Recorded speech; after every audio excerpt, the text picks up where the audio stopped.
Hey, it's George Arbogust, editor of the Williamsburg Independent. Just going to run down some of the things that I worked on this week, starting with the article about a new home buying assistance program that the city is going to go ahead and start working on. Potentially, the information was presented to the city council last week, so it still does need to be approved. The terms still all need to be worked out, but basically the idea is they want to use about 900,000 bucks they had in the COVID ARPA fund set aside for affordable housing to jumpstart this program. And the idea will be working with the local mortgage lender, CNF. They're based here in the area. They're going to be offering lender credits, which will help lowering upfront closing costs. There's also going to be grant programs from the city, which would be cash to help with down payments. And then the program will also be able to loop in some existing programs and try to put together a nice, robust package for home buyers trying to get in here in the city. So another thing we wrote about this week was a presentation also given to the Williamsburg City Council uh, related to the upcoming budget process, where the city typically spreads out some of its funding into different community organizations. And so the city council heard a recommendation about what should be funded, and give you a little idea of what the buckets kind of break down into. They do the tourism and arts. That's the largest bucket, about $2.5 million there. They also do outside agencies, so things like public transit and human services, the health and dental clinic. They also are going to give some money to arts organizations. So 29 different organizations can get a little bit of about $159,000. So take a look at this article too on the website. I'll put a link for you. There's also links to all the different organizations that are recommended to get funding, so you can go check them out. Maybe even you want to give them some of your own money. We'll see.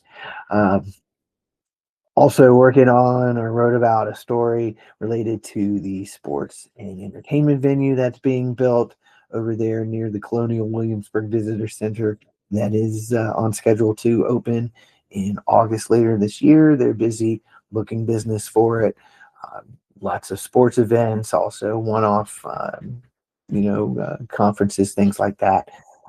One of the things they did talk about last week was the pouring rights for the facility. So that's an exclusive agreement typically with someone like Pepsi or Coke, and gives them exclusive rights to sell their beverages, snacks inside the venue, vending machines, uh, concessions, things like that. Also, put their branding and logo up all over the place. And so it can be pretty lucrative for a facility. We don't know exactly what the terms are going to wind up being, or who is going to wind up with those pouring rights. But if you're a Coke fan, maybe it'll turn out that way. If you're a Pepsi fan, well, I'm not really sure why you're a Pepsi fan.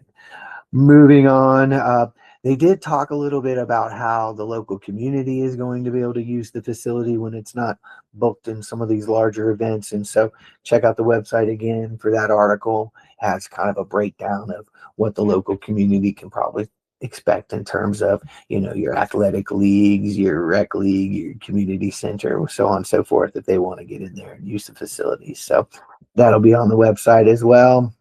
And last but not least, I wrote about a new bus line that's going to be coming through the region. It's called the Tidewater Current, and it's part of an existing state-run bus line called the Virginia Breeze.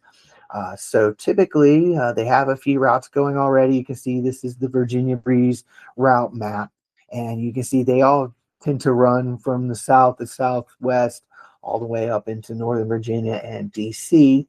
What will be different about this Tidewater Current, the one that's going to run through Williamsburg, is it's going to start down here in Virginia Beach, run up the peninsula, stop in Richmond, Charlottesville, Stanton, all the way up to Harrisonburg and back this way. So uh, each of the locations on that route, Williamsburg included, will have a stop in each direction each day.